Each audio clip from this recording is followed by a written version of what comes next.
Hello, my friends, and welcome back to the book of Genesis. Today we're going to read Genesis chapter 40 through 43, and we will pick up here with Joseph. He has just been thrown in jail for something he didn't do, but even while he's in jail, God is faithful to him, God is with him, and he's been elevated even in the prison. So that's where we'll pick this up in Genesis chapter 40. So even in prison, the Lord's favor and Joseph's charm and competence works wonders. He runs the place for the warden, and he interprets dreams for his fellow prisoners. The king's chief cupbearer and the royal baker both have these curious dreams that they can't figure out what they mean. And then Joseph tells them what they mean. They turn out to be true, and as soon as they get out of prison, they forget all about Joseph. But then, 2 years later, when Pharaoh himself is troubled by nightmares, the cupbearer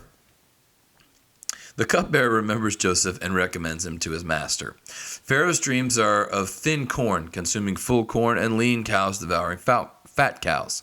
Everything comes in sevens. Joseph explains that the two dreams carry the same message, and that God is showing Pharaoh the future. 7 years of plenty will be followed by 7 years of famine. Joseph goes on to suggest how Pharaoh can handle this crisis. He should appoint a suitable person to prepare for the famine and administer the relief supplies. With the help of area commissioners, this man will ensure that surplus food is stored during the good years and then distributed during the bad. And not surprisingly, Pharaoh says, "Well, Joseph, I think you're the man for the job." So Pharaoh makes Joseph his chief minister. And at the age of 30, Joseph is essentially in charge of all of Egypt. The only person over him, is Pharaoh himself. So he marries and has two children, Manasseh, meaning forget, and Ephraim, meaning twice fruitful.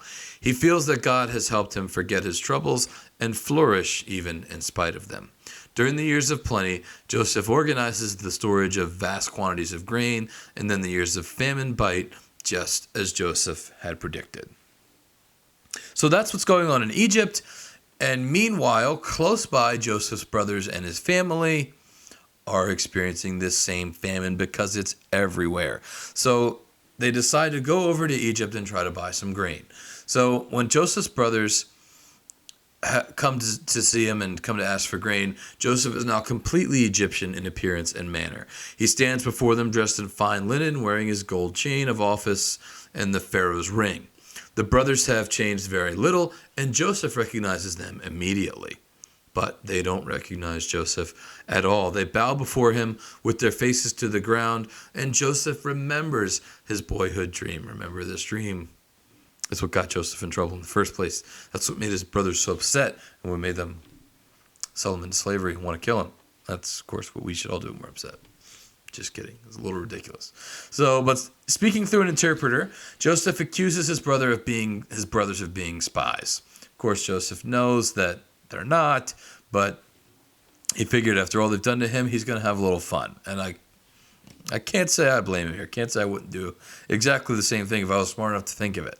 So he gets them to admit that their younger brother is still at home, and another one of their brothers is dead, which Joseph, we know he's not dead, but they don't know that. He orders them to go and bring Benjamin to prove that their story is true, while he holds Simeon as a hostage. And although it is 20 years since the brothers sold Joseph, he is still on their consciences. So as soon as they get into trouble, they guess that they are being punished for what they did. And so this is, remember our story of sin always being punished. Sin always comes back to haunt you. Here these brothers are, they're thinking, you know what, we did something, we know it was wrong, and now God is punishing us. But anyway, meanwhile, Joseph isn't the spoiled and bossy brat of years ago. It's been about 12 years now, and his own sufferings have changed him. He's deeply moved to see his brothers, and he has to turn away to weep even while he cross-questions them. Without revealing his true identity, he has their bags filled with grain, puts their money back into their sacks, and supplies them with food for their journey home. As they return home, the brothers discover their money has been returned to their sacks. Their hearts sink. God is doing something very strange here.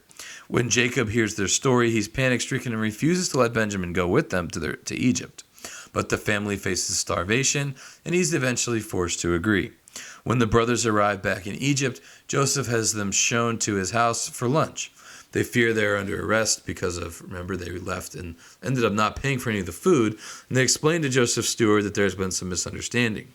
When Joseph arrives, he continues to astonish them by asking after their father, and then he arranges them to sit all in order around the table by their own age.